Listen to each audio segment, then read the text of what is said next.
முதலமைச்சரின் மும்பை பயணத்தை இந்தியாவை உற்று நோக்கியது. வருகின்ற நாடாளுமன்ற தேர்தலில் திமுக 40 இடங்களில் வெற்றி பெறும் என நாடாளுமன்ற உறுப்பினர் தமிழிசை தங்கப்பாண்டியன் தெரிவித்துள்ளார். எழுத்தாளரும் திமுகவின் இலக்கிய அணியின் மாநில இணை செயலாளருமான கயல் தினகரன் நினைவேந்தல் மற்றும் படத்திறப்பு விழா சென்னையில் நடைபெற்றது. இந்நிகழ்ச்சியில் அமைச்சர் மா சுப்பிரமணியன், திமுக செய்தி தொடர்பு குழு தலைவர் TKS இளங்கோவன், நாடாளுமன்ற உறுப்பினர் தமிழிசை தங்கப்பாண்டியன் மற்றும் பாடலாசிரியர் வைரமுத்து உள்ளிட்ட பலர் கலந்து கொண்டனர். நிகழ்ச்சியில் பேசிய நாடாளுமன்ற உறுப்பினர் தமிழிசை தங்கப்பாண்டியன், மிகவும் உணர்வுபூர்வமான நிகழ்வு இது. கலைஞரின் காதலன்தான் கயல் தினகரன். திராவிட இயக்கம் மிகப்பெரிய ஆலமரம். அவரின் விழுதுகள் தான் நாங்கள் எல்லாம்.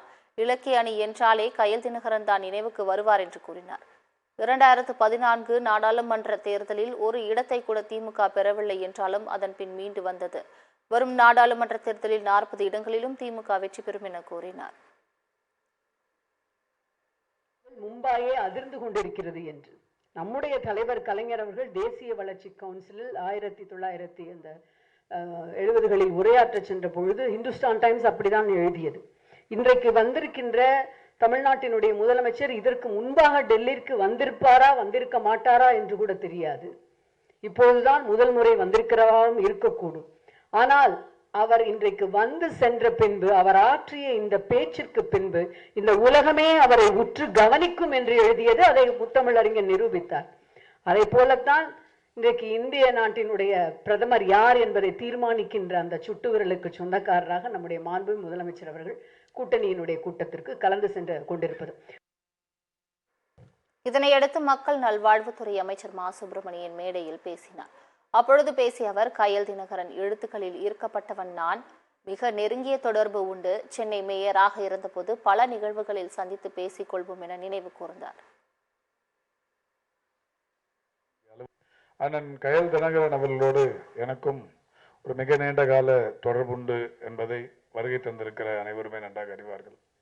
சென்னை மாநகரின் மேயராக நான் இருந்தபோது மரியாதைக்குரிய அண்ணன் கயல் தினகரன் அவர்கள் பீட்டர்ஸ் காலனியில் அடிக்கடி அந்த பீட்டர்ஸ் காலனி சம்பந்தமான அடிப்படை பிரச்சனைகள், அடிப்படை வசதிகள் சம்பந்தப்பட்ட பிரச்சனைகளுக்கு அடிக்கடி அழைத்து அதை தீர்வு காண்பதில் முனைப்பு காட்டுவார். இயக்குனர் ஐயா திரு நிகழ்ச்சியில் பேசிய கவிஞர் வைரமுத்து, இந்த விழாவில் பங்கேற்க எனக்கு அழைப்பு இல்லை. ஆனாலும் மழைக்கு எதுக்கு அழைப்பு வேண்டும், கண்ணீருக்கு எதுக்கு அழைப்பு வேண்டும் என நானே வந்துவிட்டேன் என்று கூறினார். கயல் தினகரன் மிகவும் மனிதநேயம் மிக்கவர். நான் அவருடைய ரசிகன். நானும் அவரும் ஒரே சிந்தனை உடையவர்கள் என்று தெரிவித்தார். திராவிட கட்சியின் தீவிர பற்றாளன் கயல் தினகரன். அவருக்கு மரியாதை செய்வது தமிழுக்கு மரியாதை செய்வது போன்று எப்போதும் தான் செய்ததை சொல்லி காட்டாத மிகப்பெரிய சான்றாளன் தான் கயல் தினகரன் என கவிஞர் வைரமுத்து உருக்கமாக பேசினார். உறவு நான் இறை தேட வரவில்லை.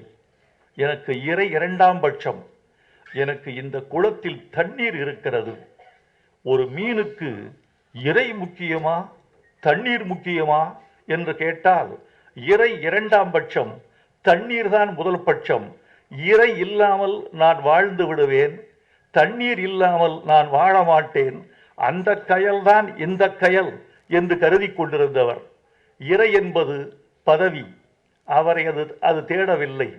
தண்ணீர் என்பது கழகம். கழகம் என்ற தண்ணீர் மட்டுமே எனக்கு போதும், பதவி என்ற இறை தேவையில்லை என்று வாழ்ந்தவர்தான் கயல் தினகரன் என்ற ஒரு கருத்தாளன், ஒரு தியாகி,